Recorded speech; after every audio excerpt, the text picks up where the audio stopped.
爆炸了。 It even exploded. This is in Wuxi. The factory caught fire, a logistics company. Look at those flames. I can even feel the heat from here. It's JD Logistics. Imagine how much they're going to lose. China's Double 11 shopping festival has just ended, and logistics platforms are now at their busiest.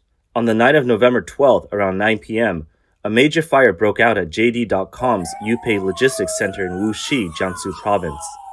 The fire was intense, with thick smoke filling the sky and explosions heard at the site. The flames burned throughout the night, leaving the logistics park severely damaged and causing heavy economic losses. Employees at JD.com said the fire may have caused losses worth billions of yuan. Most of the damage came from smartphones, which were not only valuable but also flammable. The batteries in the phones made the fire spread faster. Witnesses said the fire started in one corner of the logistics park. However, strong winds and large amounts of flammable materials quickly spread the flames to the entire area.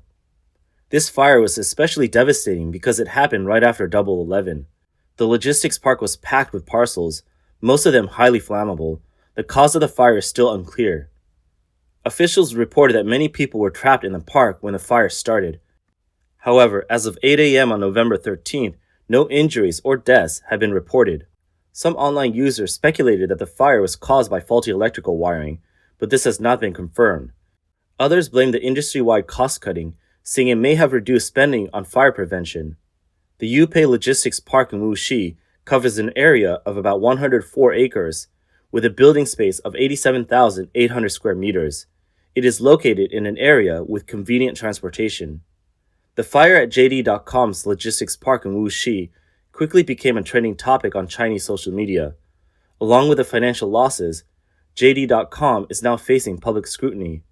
Customers are not only concerned about compensation for their packages, but also are questioning the safety management of JD's logistics parks. Recently, fires have been reported at construction sites, factory warehouses, and other production facilities across China. On November 17th, a large explosion occurred at the Huangshi Industrial Park in Huizhou. The blast was loud enough to wake nearby residents. It's terrifying. I was woken up by the explosion while I was sleeping. The fire at the factory was finally put out when the sun came up. Videos from the scene showed intense flames spreading rapidly and consuming the entire industrial park. The fire lit up the sky, while thick smoke darkened the air. As the flames grew, chaos broke out at the site. The cause of the explosion is still under investigation. Initial findings suggest it may have been caused by improper handling of chemicals. The explosion damaged several buildings and sparked a large fire. Firefighters arrived quickly and worked to contain the blaze. Officials are still confirming the exact cause and damage. The Huangshi Industrial Park is located in Huangshi Town, Huizhou City. It is an important hub for manufacturing and high-tech companies. On November 17, videos surfaced on Chinese TikTok Douyin showing a fire at the Guangming Furniture Mall in Nankang, Jiangsu Province. Flames spread rapidly, engulfing the mall. A huge column of smoke could be seen rising into the sky from a distance. However, these videos were quickly taken down from the Douyin platform. The Guangming Furniture Mall spans 16 acres, with a building area of 120,000 square meters. The mall houses hundreds of furniture manufacturers, offering products in various price ranges. The project was built with an investment of nearly 1 billion yuan. Early on November 16, a fire broke out at the Qingshan department store in Wuhou district, Chengdu. Witnesses described the fire as intense and destructive. Videos showed flames consuming the front of the shopping mall, leaving the structure reduced to a frame. The scene was described as horrifying. 3 businesses in the affected area have temporarily closed.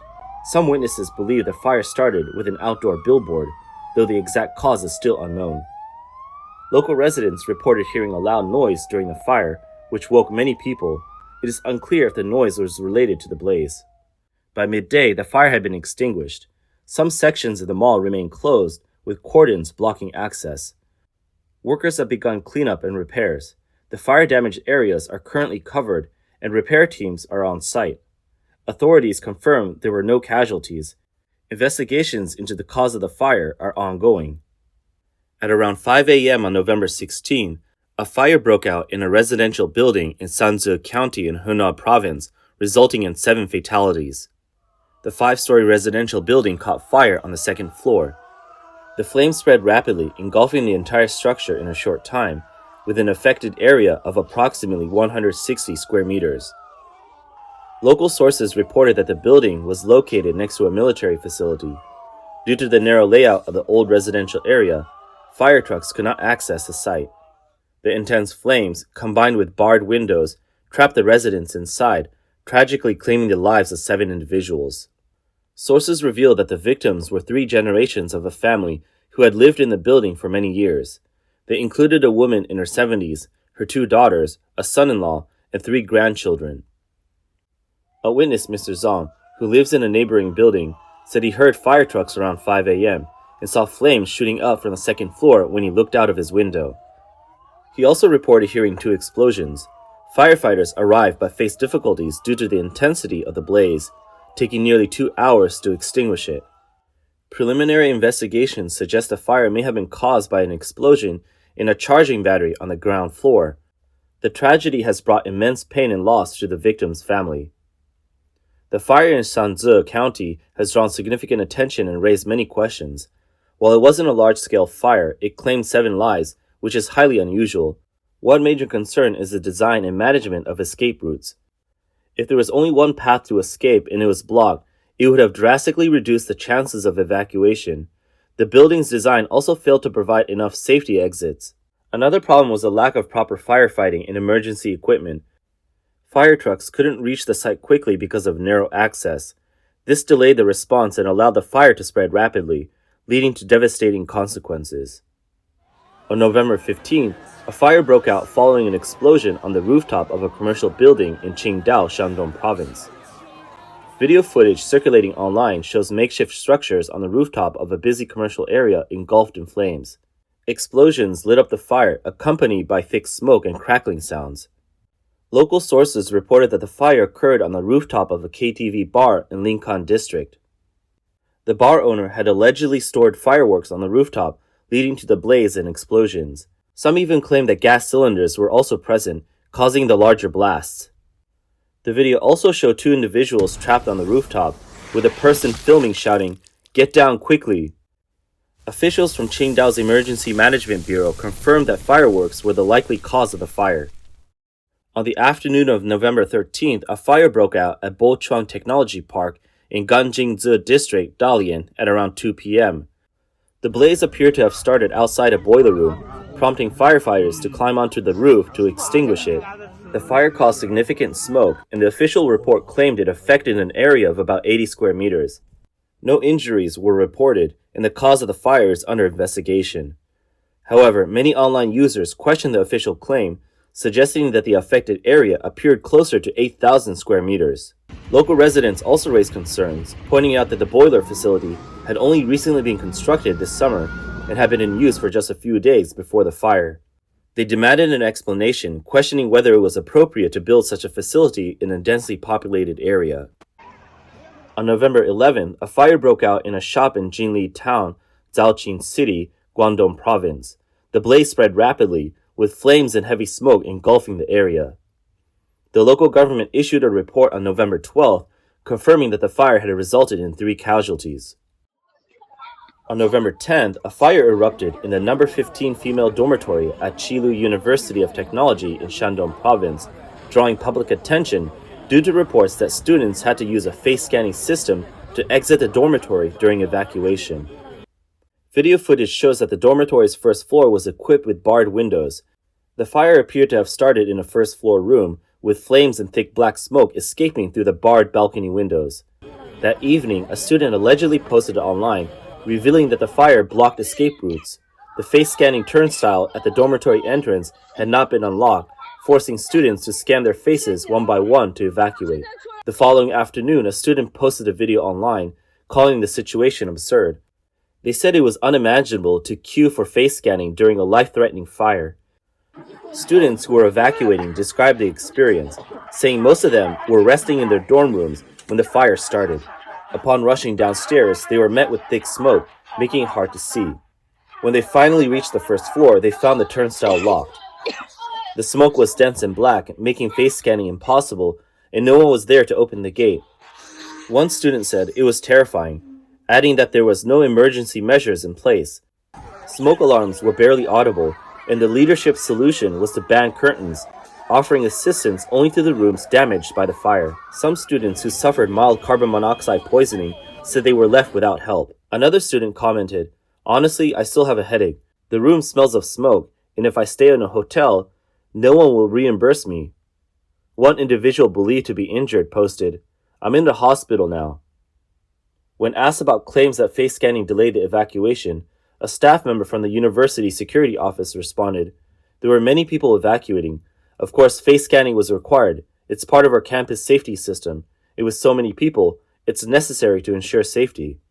The university's explanation sparked public backlash. One video blogger criticized the logic, saying, "If there are many people evacuating, shouldn't you streamline the process and allow quick passage? Why force everyone to scan their faces?" Another person commented, "So what happens if the fire causes a power outage? Does that mean no one gets to leave?" The incident has triggered widespread discussion, with many criticizing the university for its lack of flexibility and humanity in safety management.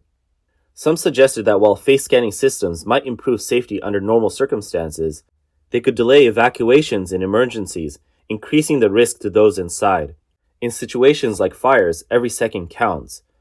Requiring face scanning during an emergency significantly slows down evacuation.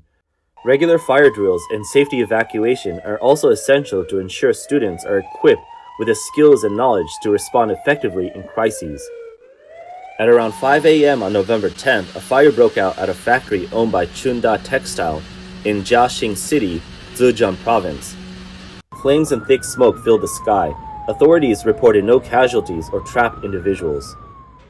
On November 6th, a fire occurred at the Tenchen non-woven fabric factory in Yuntai town, Liaoning Province. The fire burned through an area of about 480 square meters.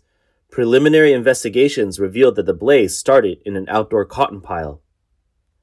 On the afternoon of October 31st, a forest fire erupted in Jiangsu City, Guangdong Province. The blaze was not brought under control until the early hours of November 1st. The scene was described as devastating.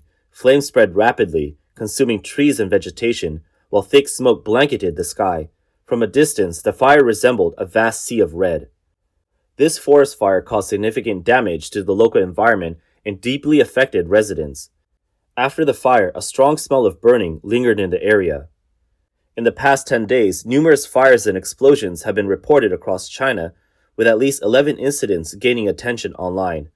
Many have criticized the lack of transparency, as details about the causes, casualties, and damages are often withheld. Public skepticism continues to grow over the government's handling of such incidents. The frequent occurrence of fires across China highlights systemic issues in management and emergency response. First, inadequate emergency preparedness and coordination among firefighting teams have been significant factors. Delays in response time have exacerbated the impact of these incidents. Second, a lack of fire safety measures at various sites is common. Local governments often relax regulations to attract investment, leading companies to neglect fire safety during production. In facilities handling chemicals and hazardous materials, poor management can result in chain reactions and catastrophic outcomes. Finally, poor urban planning and construction practices contribute to the problem. To cut costs, buildings often lack proper fire-resistant design, sufficient escape routes, and adequate fireproofing. These deficiencies make evacuation challenging when fires occur. When fires may appear accidental, critics argue that many are preventable and reflect deeper governance issues. Under China's authoritarian system, natural disasters may be chance events, but man-made disasters are seen as routine. Authorities often suppress information, detain those sharing details, and avoid accountability by shifting the blame or minimizing the severity of incidents.